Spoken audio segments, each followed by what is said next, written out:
এই মেয়েটা পরীক্ষা দিতে গেছিল, প্রশ্নপত্রে দেখে 9-এর নামটা লিখতে আসছে, কিন্তু 9-এর নামটা সে জানে না, বাট এতে 10 মার্ক। সে চিন্তা করে দেখলো যদি এখনই খাতা জমা দিই, মা বাবাও রাগ করবে, টিচারও রাগ করবে। তাই সে একটা বুদ্ধি করলো যে সময় কাটাতে হবে।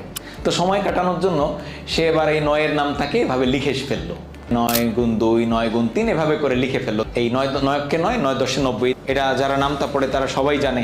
এই 2টা লিখে ফেলছে। এবার সে ভাবতে শুরু করছে কয়টা পারি না গুনি। তো লিখলো 1টা পারি না, 2টা পারি না, 3টা পারি না, 4টা পারি না, 5টা পারি না, 6টা পারি না, 7টা পারি না, 8টা পারি না। তাও দেখে সময় অনেক বাকি। তাই সে এবার বুদ্ধি হাঁটলো, উপর থেকে তো গুনলামই, এবার নিচ থেকে একটু গোনা শুরু করি। তো নিচ থেকে গোনা শুরু করছে, 1টা পারলাম না, 2টা পারলাম না, 3টা পারলাম না, 4টা পারলাম না, 5টা পারলাম না, 6টা পারলাম না, 7টা পারলাম না, 8টা পারলাম না। এবং পরীক্ষার খাতায় সে 10-এ 10 পেয়ে গেল। Wrong, sometimes right, not always right.